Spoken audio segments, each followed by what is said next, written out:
துர்கா விலாசம் higher secondary ஸ்கூல்ல ஆசிரியராக ஜாயின் பண்றாரு. அவருடைய ஆசிரியர் பணியை தொடர்ச்சியாக செய்து கொண்டே வராரு. ஒரு டீச்சராக, ஒரு சோஷியல் ஒர்க்கராக, ஒரு சோஷியல் திங்கராக அவருடைய பணியை தொடர்ச்சியாக மேற்கொண்டே தான் வந்துட்டு இருக்காரு.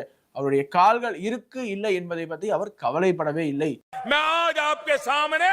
श्रीमान सदानंद जी मास्टर को पेश करना चाहता हूं।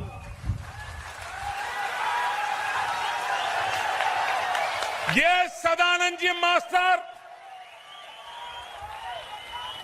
भाइयों बहनों, मैं देशवासियों को कहना चाहता हूं, ये कैसे लोग हैं?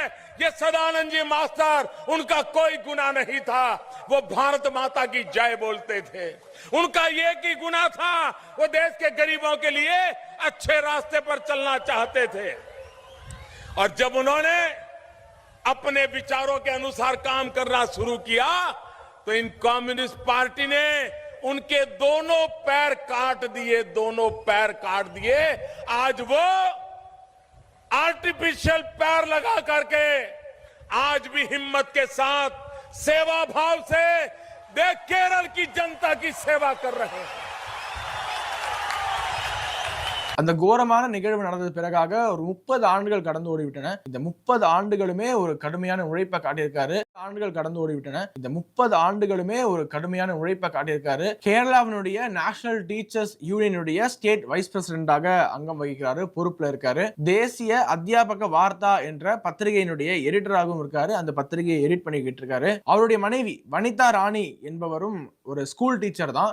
இப்போ அவங்களுக்கு அந்த கப்பலுக்கு ஒரு டாட்டர், ஒரு பொண்ணு இருக்காங்க. யமுனா பாரதி என்ற பேரு, பிடெக் படிச்சுக்கிட்டு இருக்காங்க. ஒரு ஆக்டிவான ஏபிவிபி காரியகர்த்தாவாகவும் இருக்காங்க அவங்க. ஸோ ஒட்டுமொத்த குடும்பமும் தேசத்திற்காக ஏதாவது பங்காற்றியே தீர வேண்டும் என்ற ஒரு சங்கல்பத்தாக மற்றும் தேசத்திற்காக உழைத்த ஹார்ட் ஒர்க்கிங் கிராஸ் ரூட் காரியகர்த்தர்களை என்றுமே கைவிட்டு விடாது. அவருக்கு கிடைத்த மிகப்பெரிய ஒரு அங்கீகாரம். பிரதமர் நரேந்திர மோடி அவர்கள் அவர் குறித்த ட்வீட் ஒன்று போட்டிருந்தாரு. Sri Sadanandan master's life is the epitome of courage and refusal to bow to injustice. Violence and intimidation couldn't deter his spirit towards national development.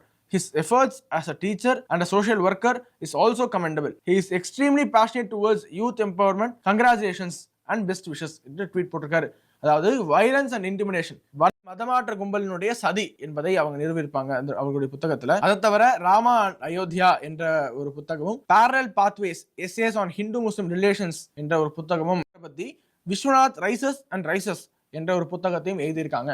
வரைக்கும் பணியாற்றிருக்காரு. அதுக்கு முன்னாடி பாத்தீங்கன்னா இந்தியாவுடைய வெளியுறவு, இவர் 1984 இந்தியன் ஃபாரின் சர்வீஸ் பேட்சை சேர்ந்தவர். இந்தியாவுடைய ஃபாரின் செக்ரட்டரியாக ஜனவரி 2020 இருந்து ஏப்ரல் 2022 வரைக்கும் பணியாற்றிருக்காரு. அதுக்கு முன்னாடி பாத்தீங்கன்னா இந்தியாவுடைய வெளியுறவு தூதராக யுஎஸ்ல, பங்களாதேஷ்ல மற்றும் தாய்லாந்துல பணியாற்றி இருக்காரு. இந்தியாஸ் அம்பாசிடர் டு த ரொம்ப நல்லா ஹேண்டில் பண்ணியிருக்காரு என்று இவருக்கு இன்றளவு ஒரு நற்பெயர் இருக்கு. அதை தாண்டி இந்தியாவில் G20 மாநாடு தூதராக யுஎஸ்ல, பங்களாதேஷ்ல மற்றும் தாய்லாந்துல பணியாற்றி இருக்காரு. India's ambassador to the US, Thailand and Bangladesh. இவர் வெளியுறவுத்துறை செயலராக இருந்தபோது மிகவும் சீரிய பணியாற்றி இருக்காரு. கோவிட் காலகட்டத்தில், ரொம்ப குரூஷியலான காலகட்டத்தில் ஃபாரின் ரிலேஷன்ஸ் தான் ரொம்ப நல்லா ஹேண்டில் பண்ணியிருக்காரு என்று இவருக்கு இன்றளவு ஒரு நற்பெயர், ராஜ்யசபா பதவி கொடுத்து கௌரவிச்சிருக்காங்க பாஜக அரசாங்கம். அடுத்து 4வதாக ராஜ்யசபாவுக்கு பிரசிடென்டால் நியமிக்கப்பட்டது யாருன்னு பாத்தீங்கன்னா உஜ்வல் நிகம் அவர்கள். இவர் ஒரு லாயர். ஒரு லாயர் எதுக்காக ராஜ்யசபாவுக்கு பாஜக அரசாங்கம் நியமிக்க வேண்டும் என்று நினைத்தால் அவர் அவ்வளோ இம்பாக்ட் கிரியேட் பண்ணியிருக்காரு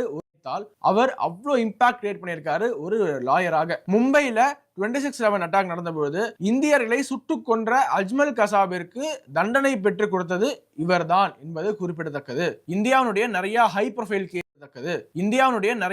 ப்ரொஃபைல் கேசஸ் மற்றும் ரொம்பவும் காம்ப்ளிகேட்டடான கேஸ்ல வாதாடி அவருடைய 30 வருட இந்த லீகல் வாழ்க்கையில 628 பேருக்கு ஆயுள் தண்டனையும் 37 பேருக்கு மரண தண்டனையும் பெற்றுக் கொடுத்திருக்காரு. 26/11 மும்பை அட்டாக்ல அஜ்மல் கசாபிற்கு 2 ஆண்டுகள் கேஸ்ல வாதாடி அவருடைய 30 வருட இந்த லீகல் வாழ்க்கையில 628 பேருக்கு ஆயுள் தண்டனையும் 93 மும்பை பாம் பிளாஸ்ட்ல யாரெல்லாம் சம்பந்தப்பட்டிருக்காங்களோ பலருக்கும் இவர் கன்விக்ஷன் வாங்கி கொடுத்திருக்காரு, தண்டனை பெற்று கொடுத்திருக்காரு நீதிமன்றங்கள் மூலமாக. யுனைடெட் நேஷன்ஸ்ல, யூஎன்ல கவுண்டர் டெரரிசம் கன்வென்ஷன்ல இந்தியாவின் சார்பாக இவர் தான் ரெப்ரசென்ட் பண்றாரு. இன்னும் நிறைய ஹை ப்ரொஃபைல் கேசஸ் ஹேண்டில் பண்ணியிருக்காரு. உதாரணத்திற்கு பாஜக தலைவர் பிரமோத் மகாஜனுடைய படுகொலை வழக்கு, சக்தி மில்ஸ் கேங் ரேப் வழக்கு, கைர்லாஞ்சியில நடந்த தலித் மேசக்கர் என்று நிறைய இது போன்ற ஹை ப்ரொஃபைல் கேசஸ்ல வாதாடினது மட்டும் இல்லாமல் குற்றவாளிகளுக்கு தகுந்த தண்டனை நீதிமன்றம் மூலமாக பெற்றுக் கொடுப்பதில் பெரும்பங்கு ஆட்டியிருக்காரு இவர். 2024 ஆண்டு தீவிர அரசியல்ல ஈடுபட ஆரம்பிக்கிறாரு. பாராளுமன்ற தேர்தலில் மும்பை நார்த் சென்ட்ரல் கான்ஸ்டுவன்சில பாஜகனுடைய வேட்பாளராக போட்டியிடுறாரு. ஆனால் 16,514 வாக்கு வித்தியாசத்துல தன்னுடைய வெற்றி வாய்ப்பை தவற விடுறாரு. ஆனால் பாஜக இவருக்கு கொடுக்க வேண்டிய அங்கீகாரத்தை கொடுத்து விட்டது. இப்பொழுது இவர் இந்தியாவிற்காக அவ்வளோ தீவிரவாதிகளுடைய ப்ராசிக்யூஷன் அண்ட் ஜட்ஜ்மெண்ட் என்ஷோர் பண்ணார் இல்லையா, அதனால இவருடைய இந்த உழைப்பு ரெகக்னைஸ் ஆகாம போகக்கூடாது என்பதற்காக மீண்டும் தேசத்திற்காக உழைத்த ஒருவருக்கு ராஜ்யசபா பதவி கொடுத்து அழகு பார்த்திருக்கு பாஜக அரசாங்கம். ஸோ இந்த 4 பேருமே நீங்க எடுத்து பாருங்க. ஒருவர் லாயர், அவரும் தேசத்திற்காக கான்ட்ரிபியூட் பண்ணவர்.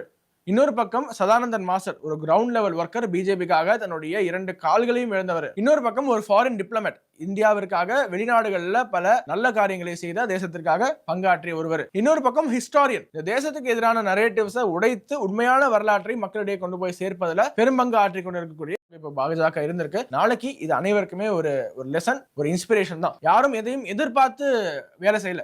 சதானந்தன் மாஸ்டர்லாம் பாத்தீங்கன்னா எனக்கு ராஜ்யசபா பதவி கிடைக்கும் என்பதனால காலை இழந்து வேலை செய்யவில்லை. ஆனால் இவருக்கு அங்கீகாரம் கொடுப்பதன் மூலமாக நாளை லட்சோப கோடான கோடி பாஜக தொண்டர்களுக்கு ஒரு உத்வேகம் கிடைக்கும். கிராஸ் ரூட் ஒர்க்கருக்கும் இங்க பெரும் பதவிகள்ல அங்கீகாரம் கிடைக்கும் என்பதை பாஜக இப்போது உணர்த்தி இருக்கு. ராஜ்யசபாவுக்கு நியமிக்கப்பட்ட 4 பேருக்கும் நம்ம ஒரு ராயல் சல்யூட் பண்ணிக்கலாம். இன்னும் நிறைய பேரை இன்ஸ்பயர் பண்ணிக்கிட்டே இருங்க. We are so inspired by you. We are